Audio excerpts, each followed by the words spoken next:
I would like to call the Monday, December 21st, 2020 Orange Board of Education meeting to order at 7:05. If we could stand for the pledge, please.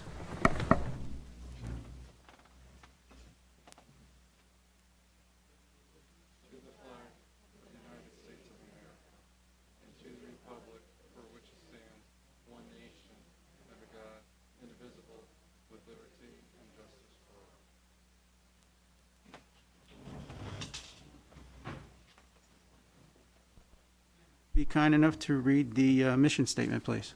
Sure. Oh. Okay.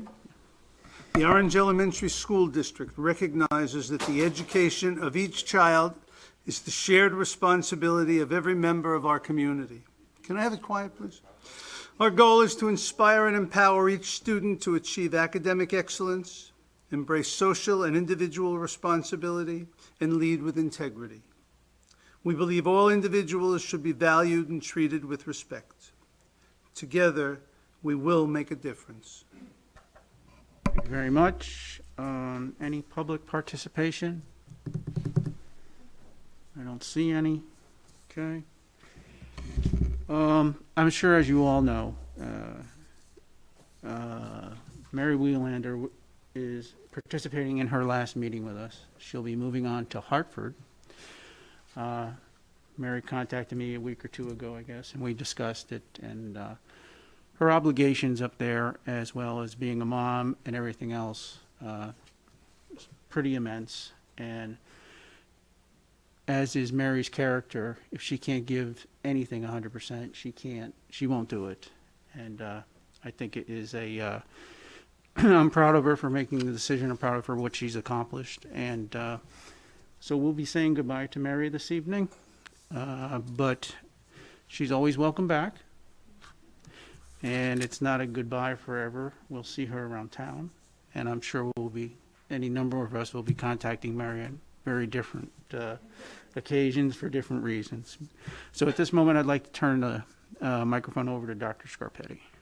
Thank you, Mr. Kraut. To extend those thoughts that you've shared, Mr. Kraut, I think it was said, and I believe it was from the Board of Selectmen, that anyone who is a member of the Board of Education, it's the most involved and time-committed board that anyone could contribute to. And as I talk with all of you, I think all of you know that. As Mr. Kraut shared, with having 3 children, Griffin, Evelyn, and Lillian, and of course her 4th child, Matt, her husband Matt, it's time-consuming. In addition to that, she's also the PTA president at Racebrook School. And the time that she's dedicated, made herself available to the principal at Racebrook School, myself, roles that she has served. I have to say it's going to be a loss for our district, and appreciate all the time that she's dedicated to the school system, which directly impacts all our students in all our schools. So for that, Mrs. Wheelander, I want to thank you from the bottom of our hearts. And for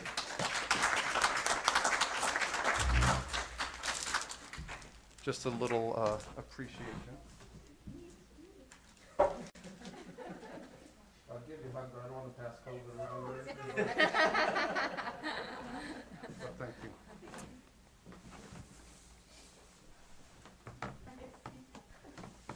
I know Mary asked if she could have a few minutes to address the board, and then afterwards, if anyone might have a comment or two for Mary, that will be fine as well. Go ahead, Mary. I had hoped to speak before I got emotional, but I'm a crier and a hugger, so it doesn't happen often. I want to thank all of you for everything tonight. And I'd like to thank you, Chairman Kraut, for allowing me to speak this evening. I had previously let the administration and my fellow board members know about this decision, but I did want to speak directly to the community, and especially to all of the families in the district, and let them know that tonight would be my last meeting, as member of the Orange Board of Education, and explain the reasoning behind this bittersweet decision that I did not come to lightly. Before and after my election to the General Assembly of Connecticut, excuse me, can't even say the right name. Before and after my election to the Connecticut General Assembly, it had been my full and genuine intention to remain on the board until the end of my term. I felt the responsibility to fulfill my commitment to the board, the town, and to the families who entrusted me with a seat on this board and to stay on until next November. When my General Assembly committee assignments were finalized, I realized that I needed to reevaluate that decision. Serving on the Regulation Review Committee, which meets year-round, the Education Committee, and specifically in the leadership role as Vice Chair on the Children's Committee, meant that I would not be able to commit the time and attention needed to serve on the Orange Board of Education as a responsible member of good standing. I have such great respect for the board and the important work that we do advocating for the children of our town, that I could not in good conscience give less than my very best effort, and so came to the decision that I should no longer remain a member on the board. While not an easy decision at all, this will allow me to be a stronger advocate for our schools in the long run, and I will be counting on each and every one of you for your experience and understanding as I work to serve our district. I wish the entire Orange Board of Education and the Orange Elementary School District the best and all the best in the future, and I will genuinely miss working with all of you. I am the daughter of an educator and school administrator, and have watched many friends in the field of education. I hope that everyone here and those watching at home understand and realize that not every board is as supportive of each other as this board is, or this willing to put aside differences and do what is best for the children. I am incredibly grateful to have had the opportunity to serve on this board and with each and every one of you. Thank you so much for this time.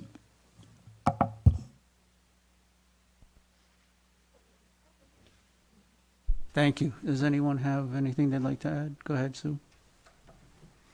I'd just like to say that I've been so happy to have Mary on our board.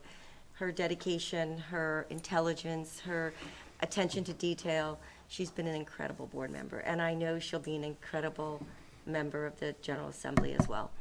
So, Mary, I understand completely, but we hate to see you go. Thank you for all your hard work. I'd just like to reiterate what Susan just said, and thank you, Mary, for your passion and compassion. And now I know when you're in Hartford, you're going to be working for all of our students and all of our schools in a new role, and I want to wish you all the best. Anyone else? Kim?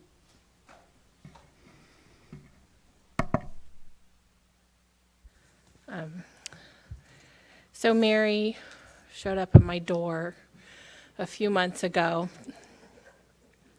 and because I think she knew I lived there, but also my children are registered Democrats.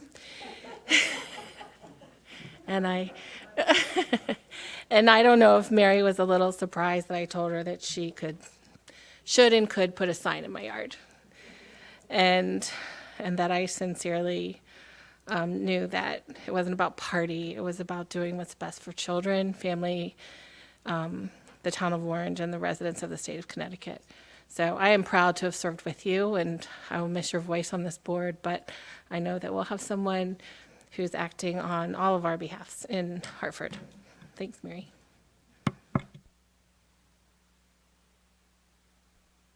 Thanks, Mary. So I probably know you shorter time than anyone. I appreciate our year together on the board. I appreciate all your input and some of your advice, and I just wish you good luck.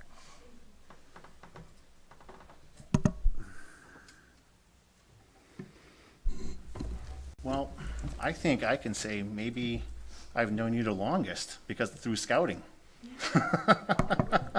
And when I about a week after you moved to town. Okay. And let me, I can say is when I met Mary and her husband and her children, and then I heard that she was going to run for the Board of Ed, I was amazed, and I knew that she would be great for the board.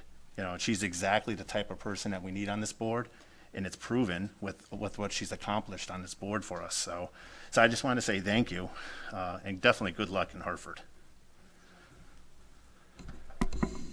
When I first met Mary, I don't think I got to meet Mary before our first meeting. I think logistically it just didn't work out.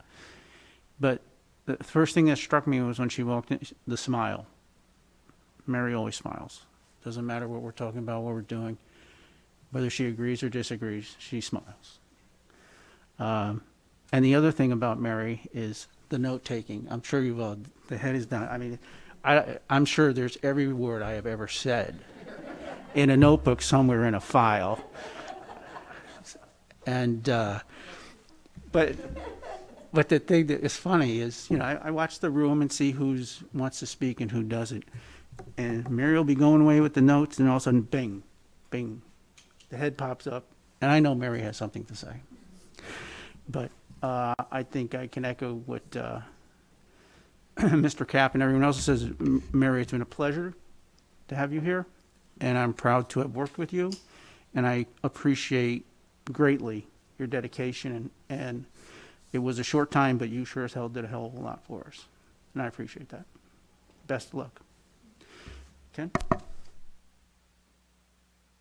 Pressured into this now because I had actually been in touch with Mary before, and she mentioned how concerned she was about not being able to fulfill her commitment to the board and the town, and I felt that by moving up to Hartford, she really was. And I wish her the best, and we're going to miss her.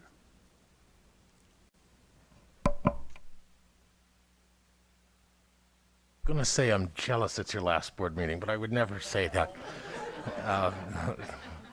But, it's been a pleasure working with you, and I know that you'll bring a lot of passion and care and concern in this next step for you. So I wish you well and good luck.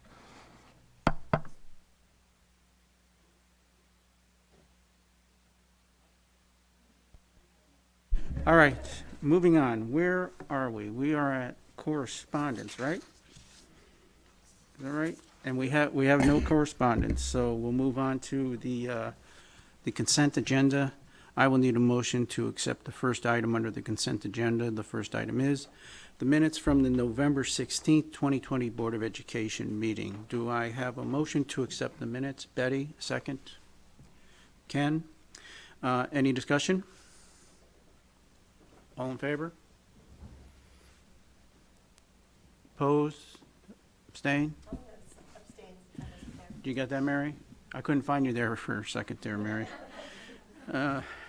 Okay, so that's that. So moving on, Dr. Scarpetti, Superintendent's Report. Thank you, Mr. Crow. We just completed our 16th week of school.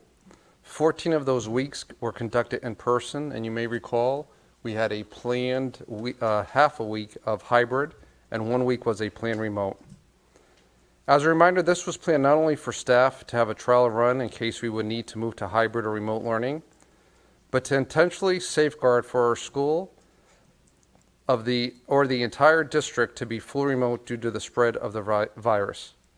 It appears this planned remote week possibly avoided a school or the district to quarantine, and for this reason we will conduct another planned remote learning the week after winter break, which is January 4th through the 8th, which has already been communicated to our families. Another topic of discussion has been the COVID vaccine. Currently, information has not been sent regarding schools, specifically staff and what will be offered to the school system at this time. Currently, just before the board meeting, a press release came from the governor's office. 7,761 doses have been administered.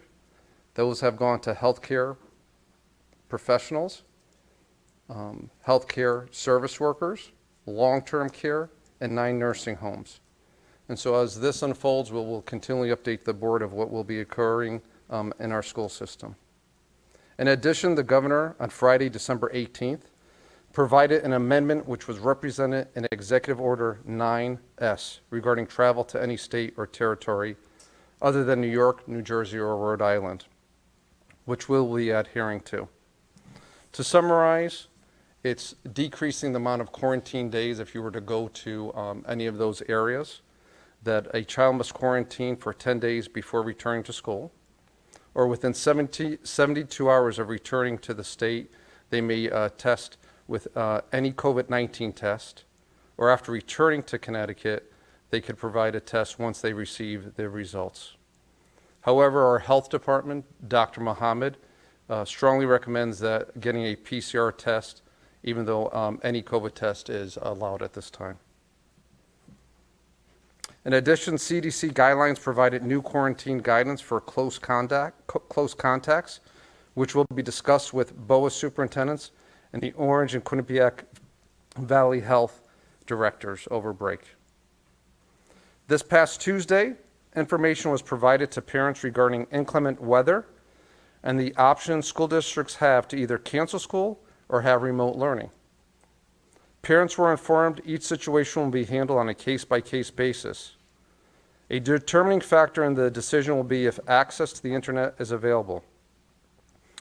This communication was shared, and as all of you are aware, we had a significant snowstorm in which parents were informed schools were closed without remote learning due to the possibility of outages.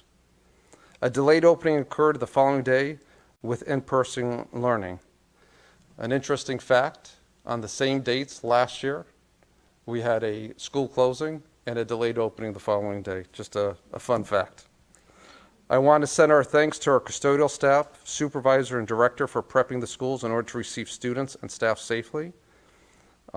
Special thanks goes to the Orange Highway Department, Donnie Fourier, and the crew, who continually provide any resources they possibly can, which include assisting us even today. I know much of our discussions have revolved around the pandemic, though the daily operations and obligations are still being met. One of which is the preparation of the 2021-2022 school budget. Our first budget workshop is scheduled for Thursday, January 28th. Mrs. Shaw will send out additional information, though wanted you to be aware of that date. And lastly, we are entering the holiday season, or in the holiday season currently.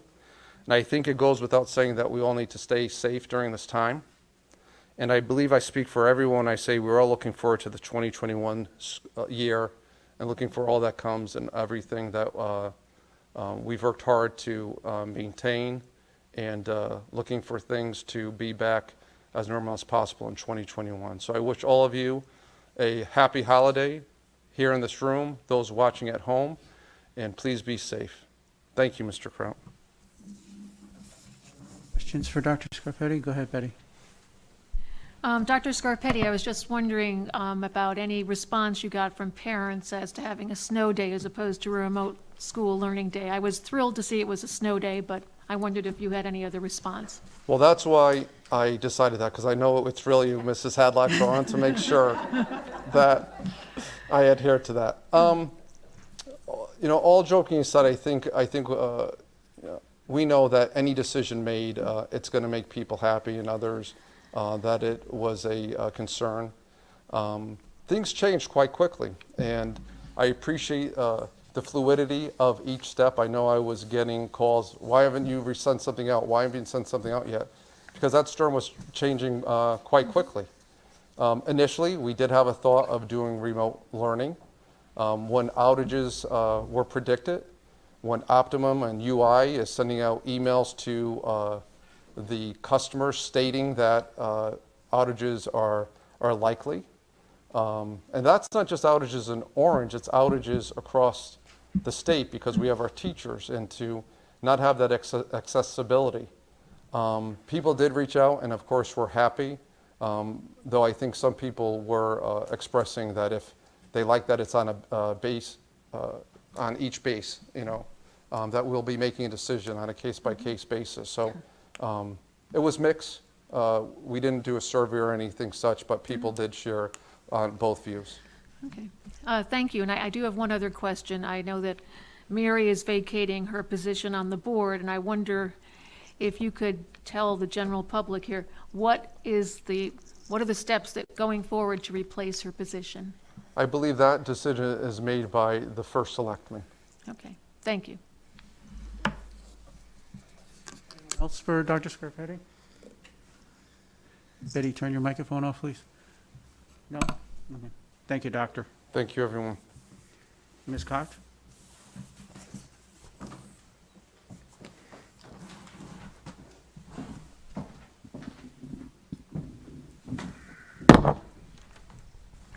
Good evening, everyone. Good to see everyone. I apologize that I may be the only, no, not the only one who didn't get the memo for the red, but one of few. Just a few updates, very short for tonight. But we are on budget. November is the 5th month of our budget. Things are looking good, except for a few areas that we're looking at and working on. Susan maybe will talk a little bit more about that later, and looking at some grant opportunities. We do have an audit, which is hopefully coming to a close and will come to a close by December 31st. So we're in the process of that at the moment. As Dr. Scarpetti mentioned, we have the 2021-2022 budget currently being consolidated and working with Dr. Scarpetti now over the next few weeks on the final version and presentation. The first workshop, as he mentioned, is January 28th, so we've been working on that. This is our last payroll this week in the old system, in the old financial system, so we're finally moving over to the new one come January. So we're trying to make that as seamless as possible for everyone involved, for all the employees who are getting paid, et cetera. So that is finally happening. And as far as food services, our lunches are being delivered to our classrooms. Our distance learners are always able to call and order a lunch in the morning, and we encourage everyone out there to do that. We will continue to do that January 4th through 8th when we go on distance learning after the Christmas break. So families can call and order lunches for anyone under 18 and come pick those up at the grammar schools. We're also trying to, we're having hot lunch every day. We encourage students, we're trying to try new things, cheese bites, mozzarella sticks, warm things for the winter. And we're going to also try to look at how to offer some snacks to the kids during the day. And I think that's it. I hope everyone has a safe and happy holiday. Thank you. Excuse me. Oh, question? Yep. To what you explained to the Finance Committee earlier this evening about, you made a comment how some parents or kids think by taking the lunches, they're taking away from some other child who may need it more. Could you clarify that so people watching are Yeah, absolutely. Lunches are being provided to everyone by the state. That is the state's way of giving the money to the school system to support the lunch program. We don't get grants outside of that, so by not taking a lunch, you're actually not supporting your school and not supporting the program. And by taking a lunch, you're actually supporting your school, getting the funds that they need to keep that program going and running. So we encourage kids not to feel like they're taking from someone who needs a lunch. Everyone should pick up a lunch and take it, and have a lunch. It's for everyone, and kids should feel to do that. Yeah? Any other questions? Thank you. Dr. Russo?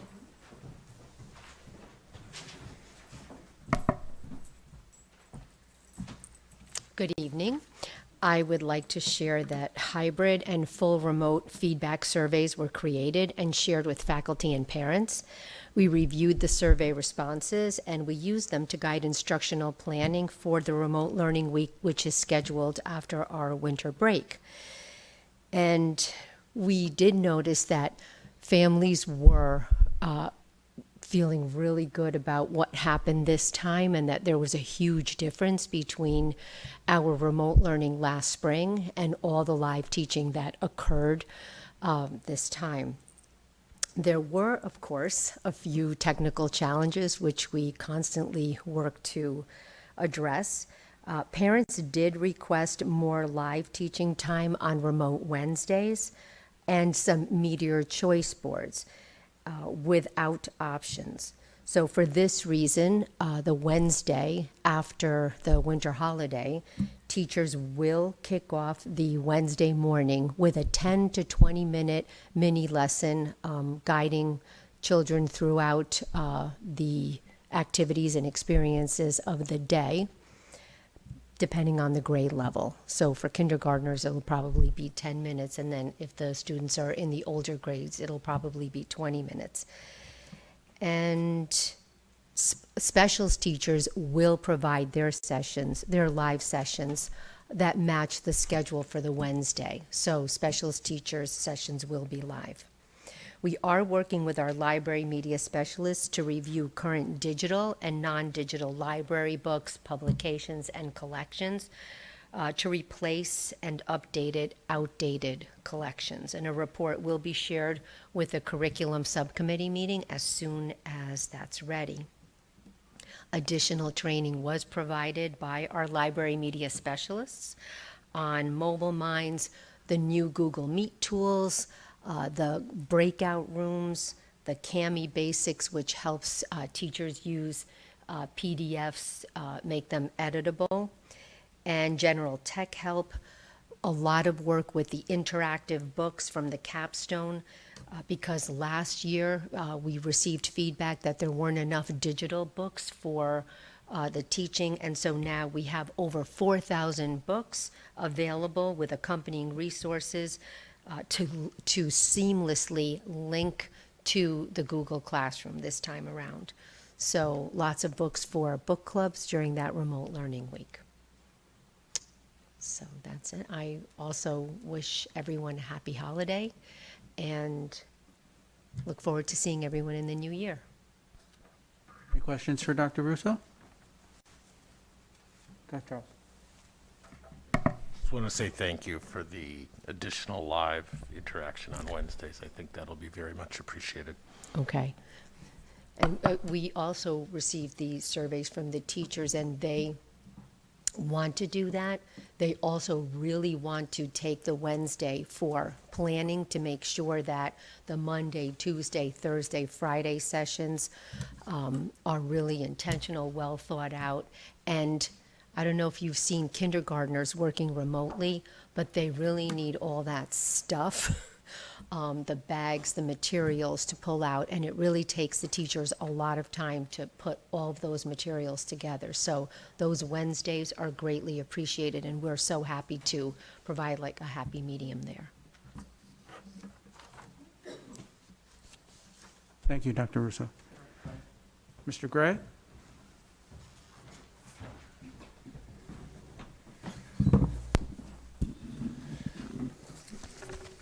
Good evening. Thank you, Mr. Kraut. The Buildings and Grounds Subcommittee met last week and discussed ongoing improvements to our schools as well as some other items. I'll touch upon the building improvements, and I believe Mr. Flynn will cover several items as well during his report on the subcommittee. We continue to address ventilation systems to ensure that all of our mechanicals are performing at their optimal level. Currently, we are working on one of the Board of Education air handlers, and that air handler services all of the Board of Education offices. We've installed new controllers on the air handling unit, as well as damper actuators, relays for control of radiant heat and space temperature adjustment. There was an installation of a new local area network that was added on to our existing network to allow for control of the system. Programming and commissioning of the system software was conducted. We're going to be receiving training of the control system, which will allow us to do data logging and finding trending of temperatures and set points in rooms chosen by different people. We'll also be able to set time of day scheduling aligned to our existing COVID schedule. And we will have alarm functions, including alarm notification of high and low limit temperatures, as well as off-normal data points. So if there happens to be a time where one of the rooms, for instance, starts to run really cold, we'll get an alert that one of the rooms is well below temperature, and it'll give that alert so that we don't have freezing pipes or bursting pipes or anything like that. We're also addressing the air handling unit in the Mary L. Tracy Gymnasium. We are working on installing and wiring 2 new steam valves for providing heat. We are installing replacement electronic actuators for the existing pneumatic actuators that are not and have not been functioning. The existing dampers will be reutilized. Installing a new discharge air temperature sensor and a new return duct mounted CO2 sensor, which is very important, making sure that the air coming back is clean and does not contain too much CO2. And again, installation of controllers that will be added to the building management system and aligned to the existing COVID protocols. The Turkey Hill School loading dock is coming along. The site has been excavated. Steel reinforcing rebar was installed. Footings and walls were poured, backfilled, and compacted. The slab on top was poured last week, and the steps and railings will follow next. We're hoping to have that project wrapped up right after the first of the year.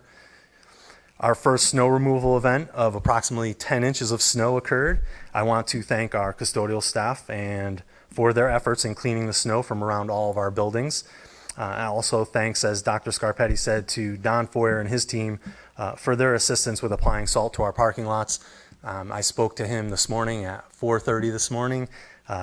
We were up all night long on Wednesday night, and he is very responsive to anything that our district needs, whether it's a hanging limb over a school playground or a limb that's already fallen, and they picked that up. So I just want to thank him and his team. We did a boiler check this weekend with the predicted forecast low temperatures. We started our boiler checks, and that is to make sure that all of the pumps are running properly, the boilers are up to temperature, the pressure is appropriate, so that we don't have any freezing or bursting pipes in our buildings. And we will continue to do that whenever the temperatures are forecast to be at a temperature where that could possibly happen. And last but not least, I would like to just remind everyone that our next filter change will be conducted in early February. And if I might take a moment, Mr. Kraut, to just thank Ms. Wheelander, just having the experience of being the principal at Racebrook School, and I'm surrounded by PTA presidents right now, Ms. Wheelander, Ms. Shaw, Mrs. Brow, they're all PTA presidents, and you can see their devotion because they're all still serving their community. So I just want to thank Ms. Wheelander for all of her support through my time at Racebrook when we worked together on PTA. Always giving of herself, her family giving of themselves, whether it's the picnic in May or the Halloween fair or, coming in and meeting in the middle of July to talk about the following year. I could always count on your support. So thank you so much. And I know that we're going to continue to have your support when you go up to Hartford. So good luck and thank you very much. Mr. Gray, any questions for Mr. Gray? I would just like to echo quickly a thank you to Donnie Foyer and the custodians. They did a great job. That was a bit of a nasty storm, and kids are in school, and they did a great job. Appreciate it. Thank you. Just have one quick question. Go ahead. You said the boiler checks, is that something that's done in-house, or does that have to have someone come in to do it? No, we do that in-house. Okay, thank you. Yes. Else? Oh, go ahead, Mary. Do you anticipate the new monitoring system to be a potential cost savings? If we can catch things like heat spikes and obviously averting potential disasters like frozen pipes? So it's part of like a preventive maintenance program. So yes, it will definitely keep us from having something happen. Right. And being able to be proactive in situations. Okay. Thank you. You're welcome. Anyone else? Thank you, Mr. Gray. Thank you very much. Happy holidays to everyone. Mary, I was supposed to do this after Mary Wheelander. You didn't catch me. It's going to go in your file. As you all have seen, their board assignment sheets at everybody's place. If you could get them to Mary Shaw before January 8th, 21 with your choices, first, second, third, so that I have time to look at the committees and if there's any changes to be made. If you have any concerns, please call me anytime during that period when we're away, and I'd be more than happy to discuss the committee assignment that you may or may not want. Okay? Thank you. Board business. Oh, Mrs. Brow, you all have been pretty busy. Got a whole sheet here. Okay. To consider and act on the 2021-2022 student calendar. Mrs. Brow, do you want to comment on that? Student calendar. Oh, I'm sorry.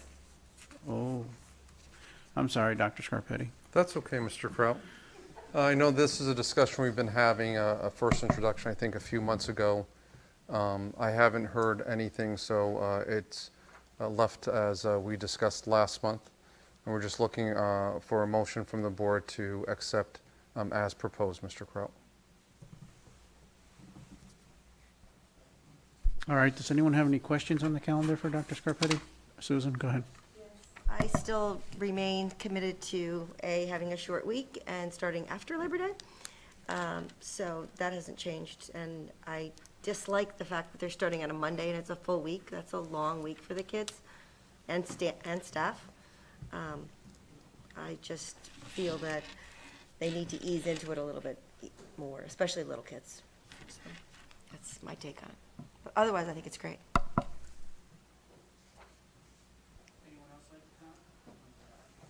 Go ahead, Ken. That first week is half days, isn't it? The first 2 days are half days for the reason Ms. Riccio just mentioned, is to ease and again, not knowing what we're going to face. I know there was a discussion with the board that leading up to the beginning of the school year, this could change depending on where we are, specifically with the pandemic. I know this is a collaboration, not that we have to follow suit of BOA superintendents or BOA district. I've always tried to use specifically Amity because we have so many siblings at the Amity district. And I know that calendar was approved with the first 2 days as early release dates, but this is something as we did leading up to this beginning of this school year that we changed also to kind of ease in with what we were facing this school year.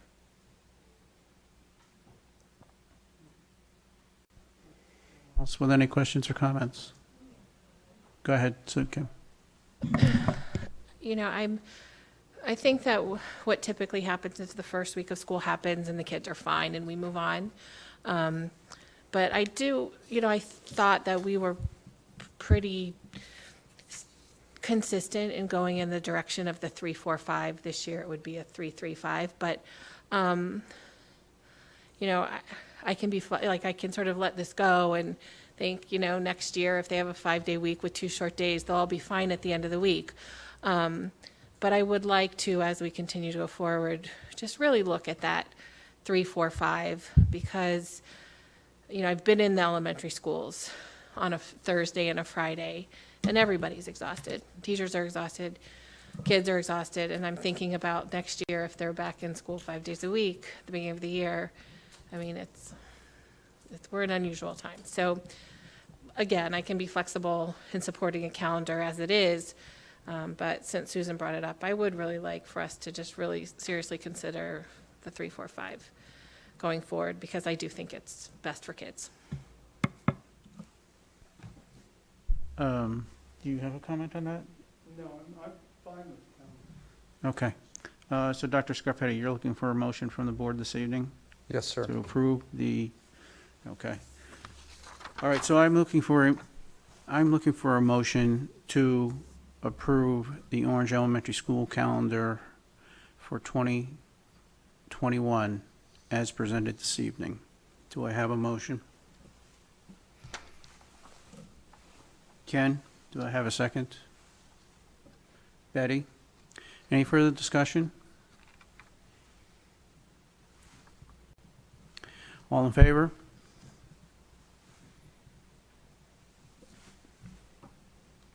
You got it, Mary? Yep, Mary says, and Charles, both, yay. Good? Susan did not. Opposed? Abstain? Very well. Okay, we'll move on. Second read, CABES title, Roman numeral 9 policy, 4001 5154.44. It did it?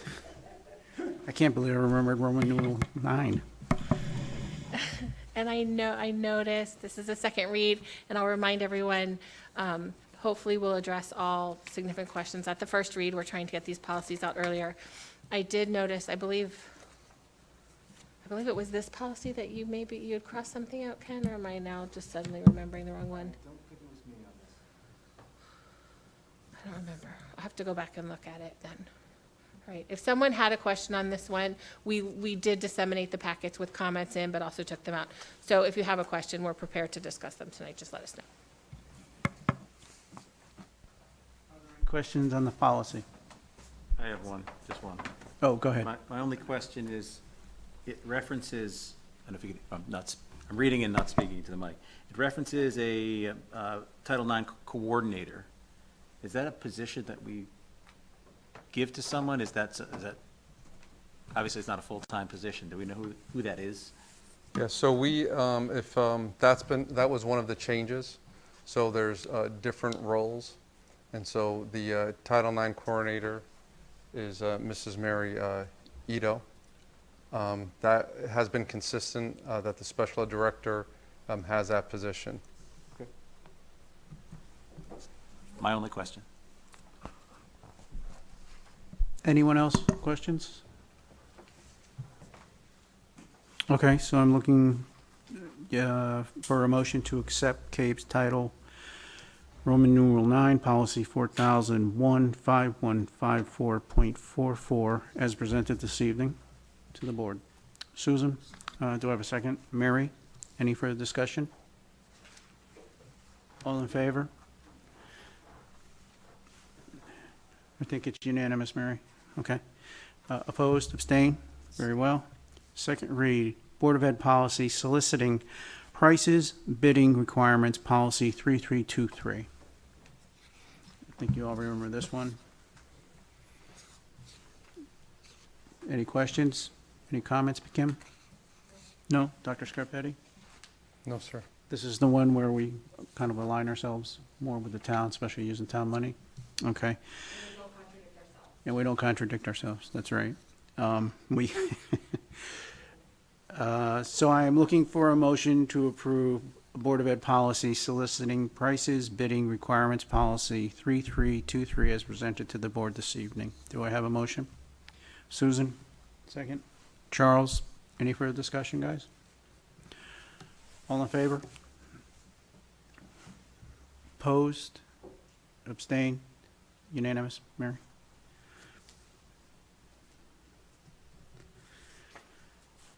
Second read, CABES Transportation Routes and Services Policy, 3541.3. Any comments? Charles? Because I apologize that as I was preparing for tonight, I realized I didn't say something on the last time, but there is a line in 3541.3. Students shall not be in transit from school more than 45 minutes. And I am a little concerned about that number, having just lived through it firsthand with young people on the bus for that time, and in some cases longer. And this is my fault, because I know Mrs. Bro, rightfully so, has asked for comment the first time, and I neglected to do that. But that's my only concern about that, is that it seems like a very high threshold for kids to be potentially on the bus that we'd be okay with. I'd prefer to see that in the window of 30 or 35 minutes as a maximum.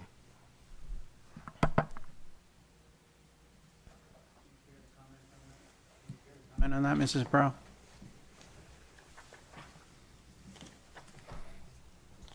I think that's been there for a long time, hasn't So it? I think the first, don't apologize if it comes up, because we should be able to discuss these at any time. I think we just want to shift the bulk of the discussion, so please don't feel like you have to apologize if something comes up later. I do believe we talked about this, but this was so long ago. I think we addressed with specifics some things that you did some adjustments even this year, when it was getting a little bit longer. We constantly look at this. We have the assistants and have someone who coordinates these. I think this is an industry standard that follows. Doesn't mean that the board doesn't have the purview to change that.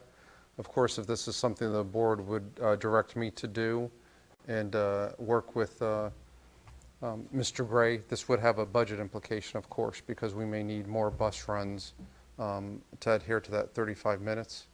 I don't think this has been an issue this year because, as you know, during the pandemic, we've requested, not demanded, but requested our parents to drop our students off, and they jumped to the occasion. Again, thanks to all the parents who have done that and made those arrangements.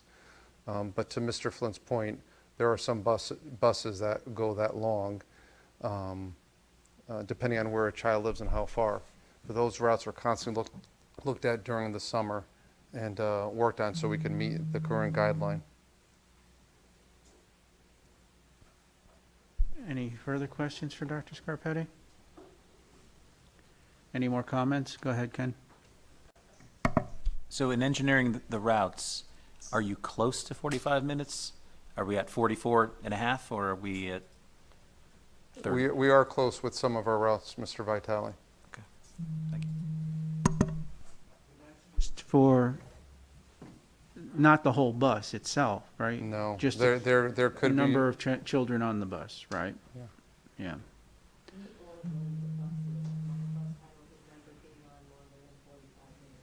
Yeah, for this year, it didn't appear that way, but to your point, Mr. Kraut, there could be a student who has a 2-minute bus ride because, of course, they're the first drop.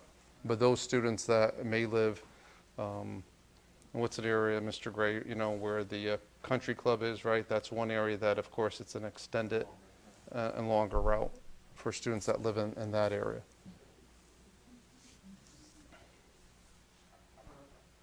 The point is, you try to work with the bus companies and Yes, try to sir. keep these bus routes as short as possible. Go ahead, Ken. I'd agree with Charles. 45 minutes for a kid on a bus is dreadful.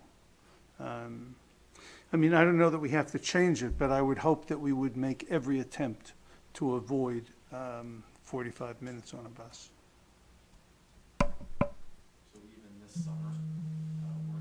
Mike, why don't you come up to the microphone, please?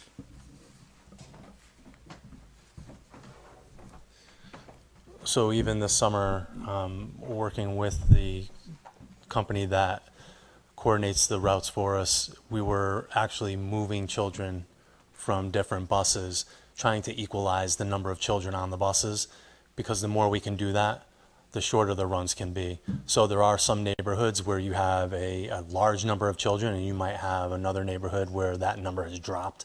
So you try to mend two routes together, mesh two routes together, by switching kids over. Sometimes that's a little difficult because people may not like the change of having a new driver when they get to know someone for many years. But it definitely is being done and looked at on a regular basis in the summer as we put the routes together. Trust the fact that you do the best. That's all that I would want. I mean, if it can't be helped, it can't be helped. Right. I drive them. And just staying on the same topic, just because we've started a bus route doesn't mean there hasn't been any changes to bus routes either. For example, if it's above 45 minutes where we made changes and looking at the entire route of how we could condense that time. That's happened over the years too.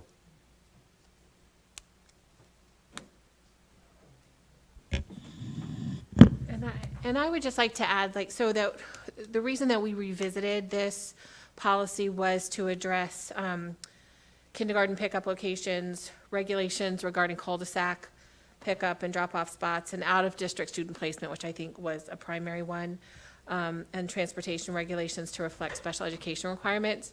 So that I would say that for those of you who would want to shorten that 45 minutes, like that, right now it says no more than, and that one option is to pass it as is, but then to revisit the conversation so that it will bring it into line with regulations, and then we could revisit the time if there were strong feelings about that length of time. So just an idea. I would agree with Mrs. Brow's answer to the question. And maybe perhaps at the budget meeting, Dr. Scarpetti, what does a bus route cost us roughly? To let the board, honestly, I know you told me in the summer, but I don't recall. So maybe the board could have that information where there's a rough idea of what something may cost. We'll be happy to provide that, Mr. Kraut. Yeah, okay. Any other questions? Susan, go ahead. Comment that I would agree with Kim that I think sometimes when we're looking at these policies, we're looking at them from two different lenses as well. One is we're looking at what's changed and what do we need to update. And that, I think, is what we were doing on that one. And so if we could pass that to get that in, and then we can put it back into the round, and we'll go back over it again for time if we want to. Certainly would be my recommendation to the board. You all can vote any way you want, but yeah, and I know the policy, you guys do a great job, and you try to turn over every stone you can, and then when you can't find a stone, you still look for a stone. So you do a great job, and I do appreciate it. All right, so I will be looking for a motion to approve CABE's Transportation Routes and Services Policy 3541.3 as presented to the board this evening. Betty, Susan second. Any further conversation? All in favor?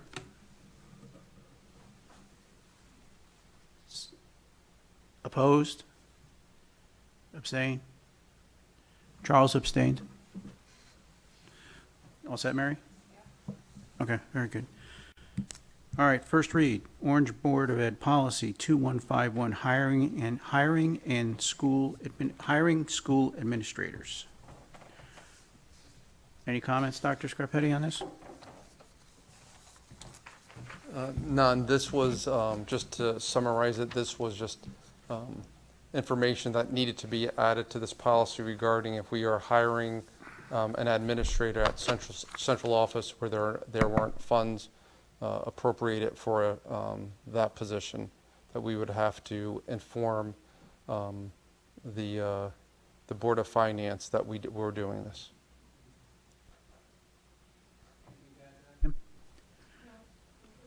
Okay.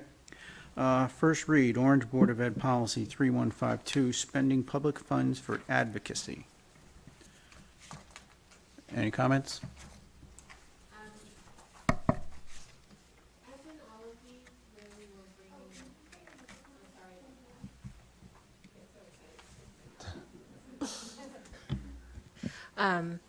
So with all of these, and this one included, that we were bringing these in line with regulations. And so you really have to almost parse the language on this one. This is basically saying, though, that a school district cannot send out a document solely for the intention of encouraging people to vote on a referendum or to vote. However, the district may include that as part of a normal newsletter or email that goes out. So that's all that we have done here, is to reflect the regulation and make it clear that the language says that we will not send out any kind of newsletter, email, posting to families whose purpose is to tell people to vote. So we can't do that, and we won't do that, and we don't do that. But we include it in a regular newsletter, yes. Thank you, Mrs. Burrow. So that's a first read as well. Anyone have any other questions on that one before we move on? Okay. First read, Orange Board of Education Policy 3160, transfer of funds between categories. Comments? Sure. So this one, again, brings in line with regulation that says that we cannot move a line item to another line item in the budget. Over $10,000, right? And so that doesn't mean that we can't sometimes know that we have an overage, and therefore spend less somewhere else, or vice versa. It just means we cannot actually change that line item in the budget, because that impacts next year's budget if we change line items. The way the policy reads has more to do with that if there's a dollar amount over $10,000, then if we do it, we need to notify either this board, Board of Finance, town, whatever it ultimately is in our policy. Right. And so we can do it, but we just have to notify. And so, for example, this will be coming probably next month when we're moving some funds from COVID out of our regular budget into our COVID budget. So we will be doing it, but we will notify. And so that's really what it comes down to, is that you have to notify, and the question is where. And the notification is just in the form that we already do, so there's no extra work. It's in when we post, when all the documents are sent to the Board of Finance. So it is covered in that notification that already occurs on a monthly basis. Anyone else? All right. First read, Orange Board of Education, Policy 3231, Medical Reimbursement for Special Education Students. Any comments on this one? Go ahead. And Mrs. I don't Brown. know if Mary Ito or Dr. Scarpetti want to talk about that one, because that one is definitely a little more technical. Absolutely, thank Mrs. you. Brown. I'll ask Mrs. Ito to explain.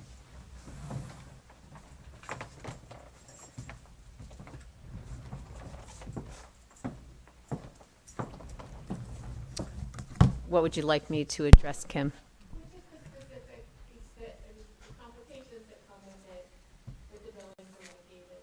Okay.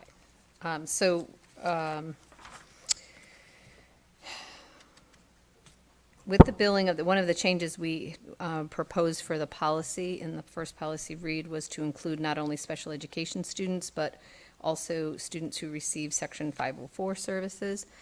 Those services include medically based fund services such as occupational therapy, physical therapy, speech and language, behavior analysts, psychological services, hearing services for hearing impaired. That it could be a nurse for services a nursing department holds. Orange has not previously explored this option because there has been some leeway for smaller districts, but the current policy makes it very clear that if you have over 1,000 students, you need to apply for Medicaid reimbursement. So the implications of that is that every family whose child receives services, either IEP or 504, would have to sign consent allowing us to bill Medicaid for those specific services. If they do not sign consent, we cannot submit billing for the reimbursement of those services. I'm not sure, is there something else, Kim, that you have in mind that you would like me to cover? No, but this is something that we have. Yes, it is legislation. And this, do you see this to some degree as being a burden on the district? It is, but we are exploring further hiring an outside agency to help support the bookkeeping and the data collection and the billing submission to accommodate for this need. And I will get back to the board when we have explored other, several companies who provide that service as to what would be the best option to go with.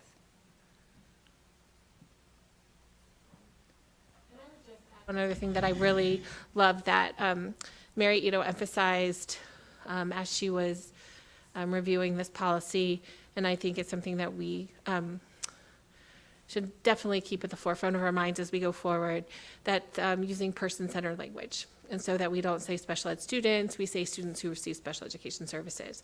And I think that we have done that in the past, but I think that as we go through policies and we talk about all the different reasons that we're looking at policies for the first time, I think using person-centered language is really important for us to do as we go forward. Ken, I don't know if you want me to address we had gone back and forth on one of the regulation statements. if you'd like me to speak to that. In the original policy, it said that the planning and placement team will determine for each student who requires special education services and for students who is referred to special education, if that student is enrolled or eligible for Medicaid. So Ken and I went back and forth with some language on that, and Ken, you actually probably have that in front of you, if you don't mind. Would you read? Okay, I do have it on my computer over there, but basically, it's not the planning and placement team's responsibility to determine eligibility for Medicaid. That would be a district determination based on evidence that we would have about Husky eligible students. So it was basically changed to, for each student who requires special education services or 504 services, the district would determine eligibility, and Ken had some wording around that grammatically made more sense. So we had made those changes on the first read document.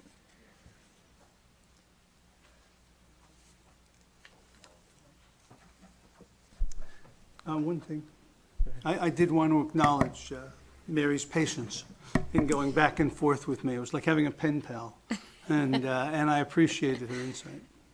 I appreciate you, Ken, as well. I'm not sure if this is a,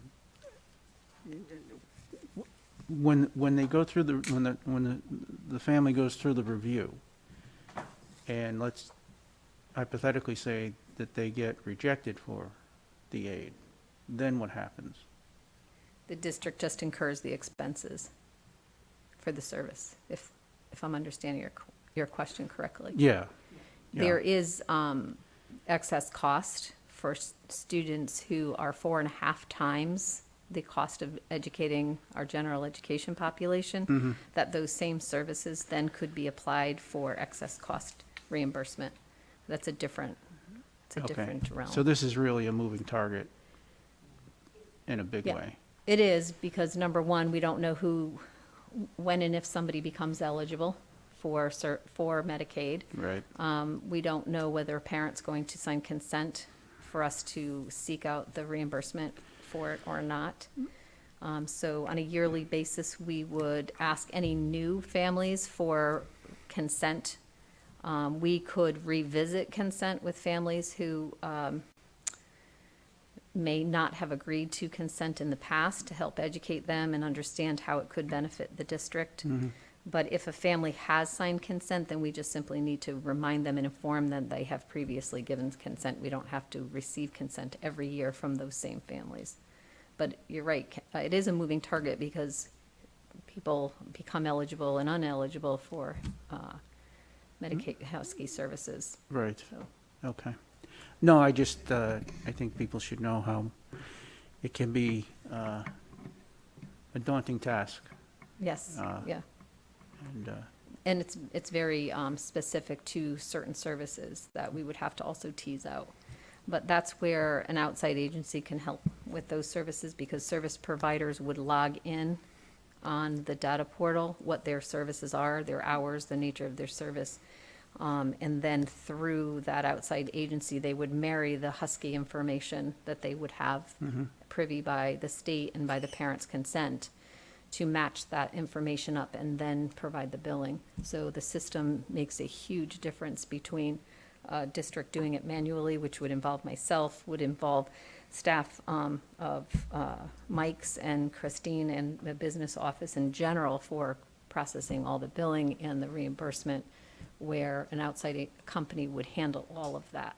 okay. Okay. Anything else? All right. Thank you very much. You're welcome. Okay, so you have 4 first reads in front of you. If you have any questions, as always, contact myself, Mrs. Brow, or Dr. Scarpetti. They will be presented to the board for approval at the January meeting, which I think is January, would you tell me, Mary? 19th?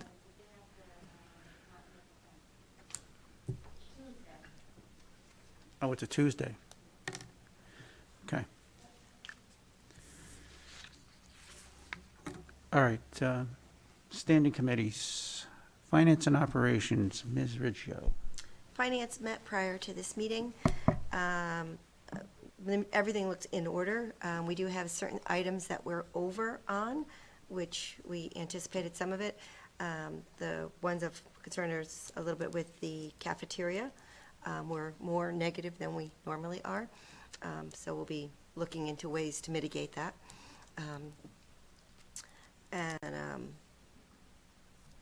The other piece was that the grant money that the staff has, Christina and the staff has had applied for and we received, we actually got the money, which is great. That's a big deal. And so that work will get done in the next month or so, so we'll see it in next month. We also are looking at 21st Century, as 21st Century is only about a quarter of the students, and that also impacts budgetary for 21st Century. But please understand that 21st Century costs stay within 21st Century. Any expenses or revenue in 21st Century stays there. So it doesn't impact the board's budget. So just to make clear on that. But both programs have been a bit of a challenge with COVID. I think that's about it. But otherwise, we're in good shape, and I'm hoping that the audit does come in on time. Could only keep our fingers crossed. For Ms. Riccio. Okay.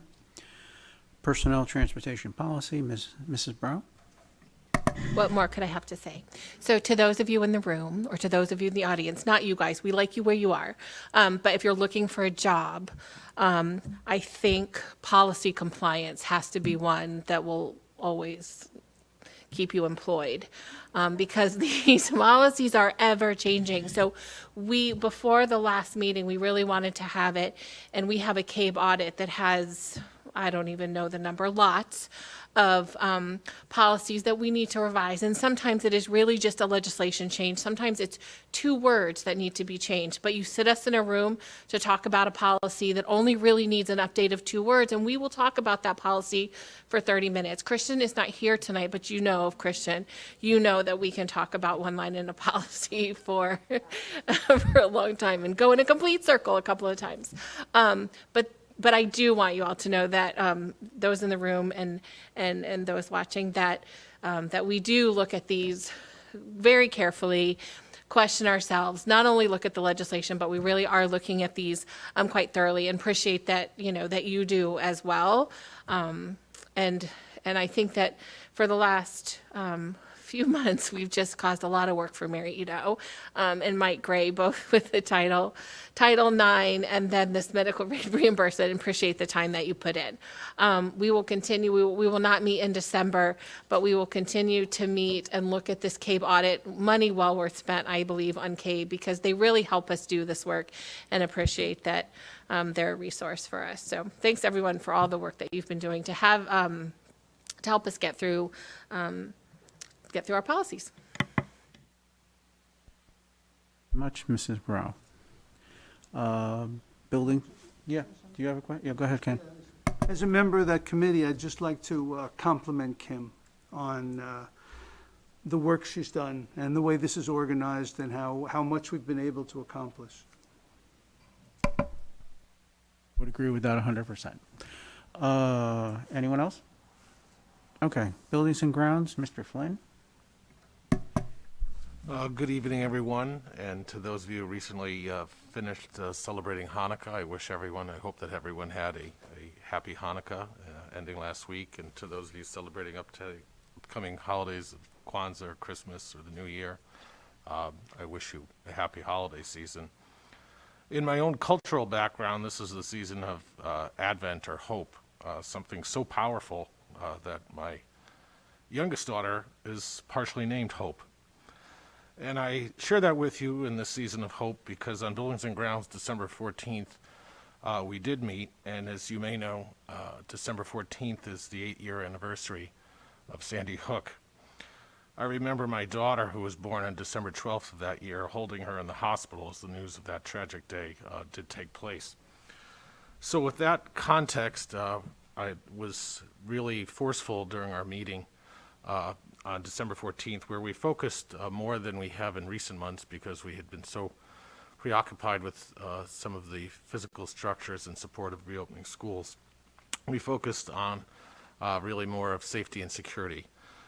Due to the nature of some of the items discussed with that took place in executive session, we were very appreciative of the time, thought, and contributions of Detective Bailey of the Orange Police Department and Fire Marshal James Vincent, who came and participated and shared and gave us some very important recommendations, some of which I think you will see in our upcoming proposed budget meetings next month.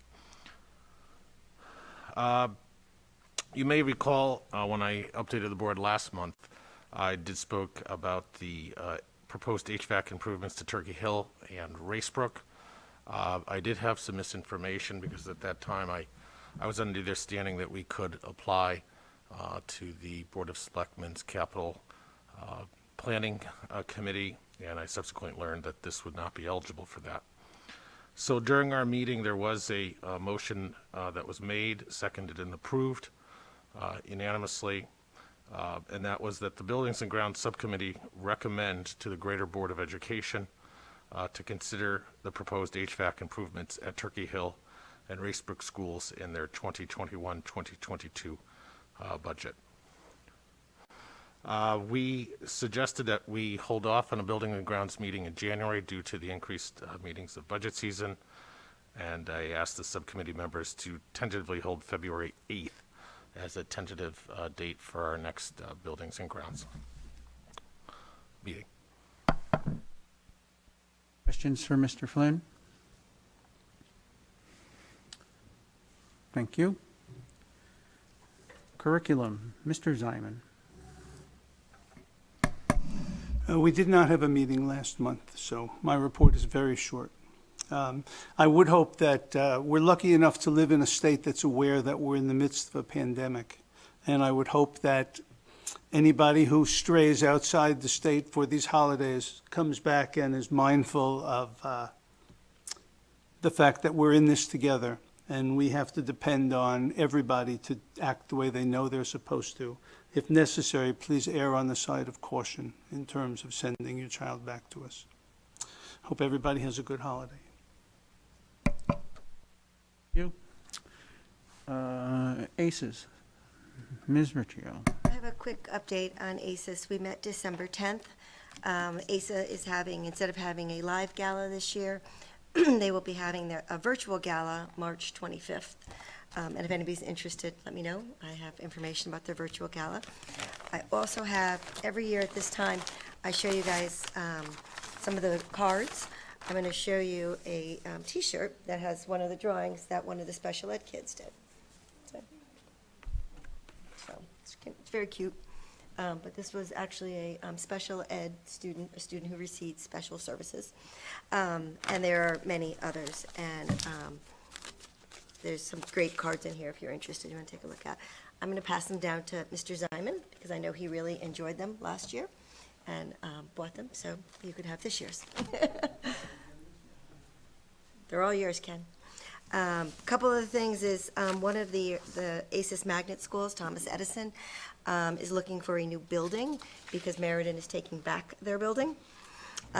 So we have at least two possibilities. We're trying to finalize those decisions, so you'll get more information. Validated in the last meeting that at this point we do not have any students in ACES schools.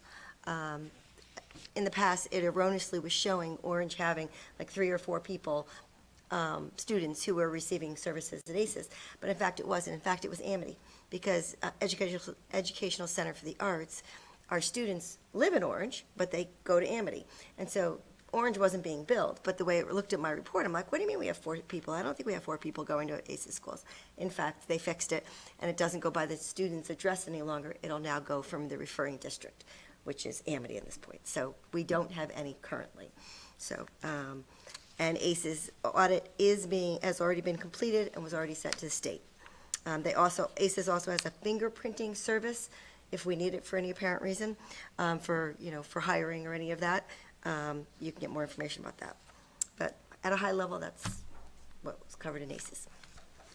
Fingerprinting service. What, because when we hire, Yes. when we hire new people, right? Right. What it- Because ACES has services in schools. One of the services they're providing now is a fingerprinting service, and they do the whole thing for you. Well, maybe that's some, do we use them right now? Doc? We do, okay. Doc. All right, very good. Another question. Is that T-shirt available for sale or anything? You're welcome to it. It's a large. No, I want a large. This is a large. Nice, Pass that down. very nice. Well, thank you. All right, thank you for your report. Any questions? I'm sorry. Any questions for Ms. Riccio? All right, we're at the end of our meeting. I would call on Mrs. Welander to make the motion to adjourn this evening's meeting. Mrs. Welander made the motion to adjourn the meeting. I don't really care what Robert's rule says. Susan and Ken seconded. Of course we did. So we are adjourned at 8:21. Happy holidays to everybody, and please, Happy New Year. And be safe. Good night.